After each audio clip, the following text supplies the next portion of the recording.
After Caitlin Clark revealed she was leaving the United States, the WNBA went completely insane. Everyone is acting as though everything is ending, but in reality, it's too late. Neither Caitlin's supporters nor she herself is concerned. She struggled with physical defense she's faced at the professional level and voiced frustration with the league's officiating, recently telling reporters, quote, "I feel like I'm getting hammered and everybody is physical with me, and opponents get away with things that other people don't get away with." That's what Caitlin Clark said. She worked incredibly hard for this team, building a large fan base, driving marketing sales through the roof, and creating more buzz for the league than ever before.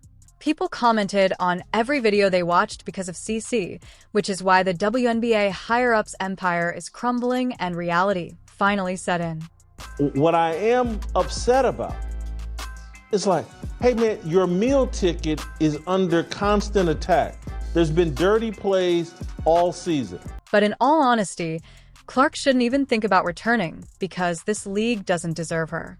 Let me explain what occurred in detail. Just take a look at how they treated her in just 2 playoff games.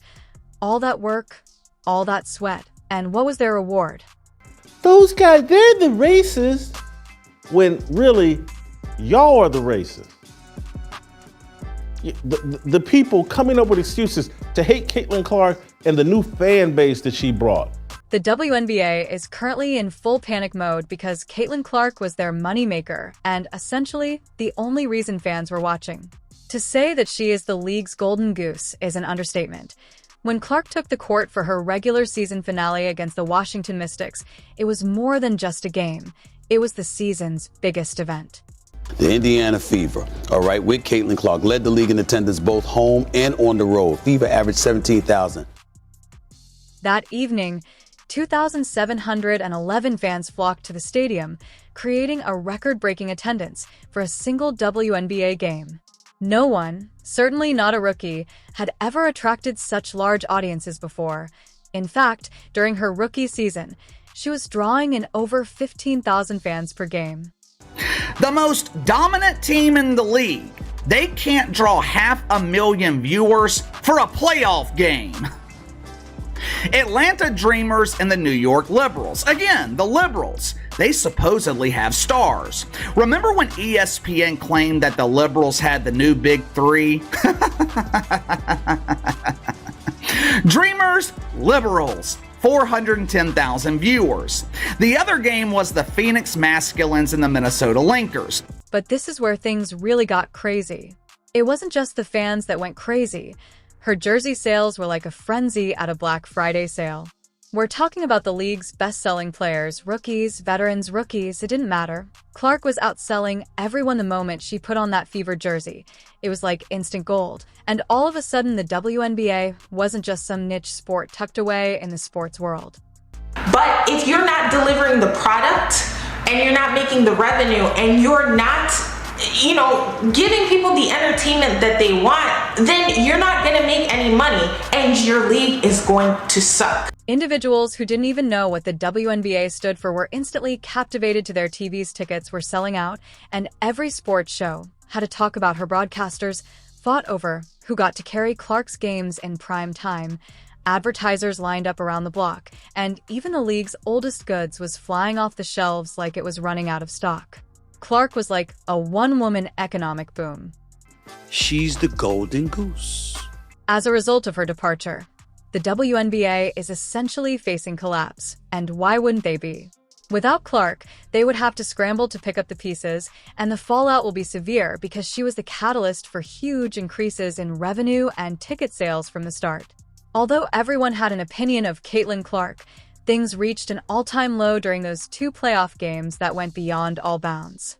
Not only was Clark up against opponents, but she was also subjected to egregious fouls, offensive remarks, and simply nasty actions that no other player would have to endure. She's just not built for the physicality of this league. And she's not quick enough to get away from the physicality. And if you think it was just a few small arguments, think again. These attacks were coming from some of the league's most vocal voices. This wasn't your typical on-court drama. Rather, it was a full-fledged campaign to bring her down, and it got ugly quickly. First up was Alyssa Thomas, who essentially threw gasoline on the fire following the Indiana Fever's thrilling loss to the Connecticut Sun. In her post-game interview on September 19, 2024, she went straight for the kill. This kid's on the wrong team. She's got the wrong skill set to handle the physicality of that league, and she's a rookie. Nope. She went all out to accuse Clark and her supporters of harboring racial prejudices, claiming that the only reason Clark was receiving such attention was because she is a white athlete succeeding in a field dominated by athletes of African descent.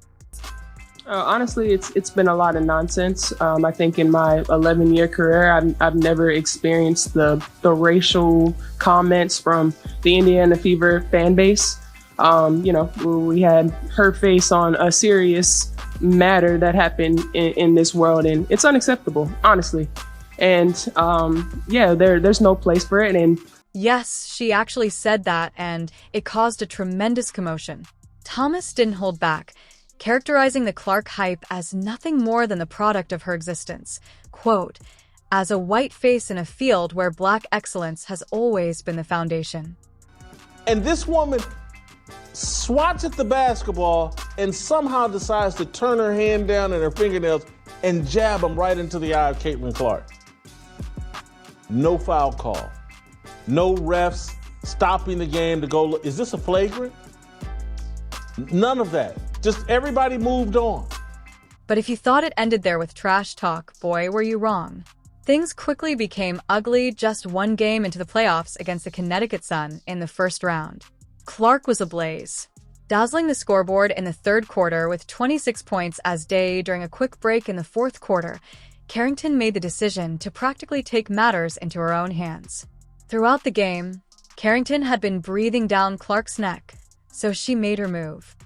Your biggest star, your meal ticket, the reason why you have relevancy, just got stabbed and assaulted and nothing.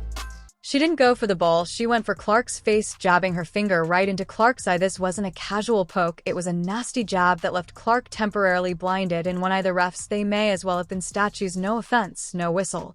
Nothing. Clark stumbled away, wiping her eye and attempting to get over it. But did she sit out? No. She returned immediately, because that's her nature. She fights even when it seems like the league is turning a blind eye. What I am upset about is like, hey man, your meal ticket is under constant attack. There's been dirty plays all season. And just when you believed that things couldn't get much worse, along came Candace Carter in Game 2, September 23rd. 2024 escalated into an all-out assault. Carter, who was always a bit too rough, wasn't simply playing defense. She was determined to shatter Clark, and she wasn't going to do it subtly.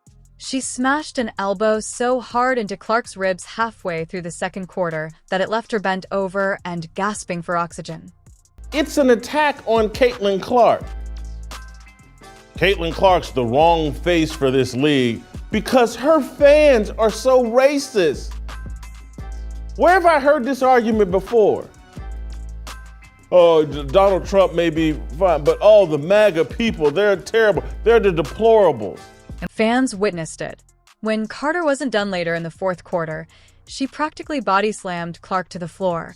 It looked more like a linebacker tackle than a basketball play. Guess what?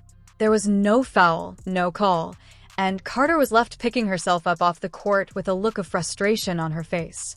It was as though Carter had been given a get-out-of-jail-free card for the entire game.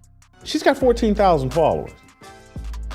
And it's really easy to ignore, and most people don't know who she is in the sports world. The only reason why people even know who she is because of Caitlin Clark. And she still only got 14,000 followers on Twitter. She doesn't have much of a brand.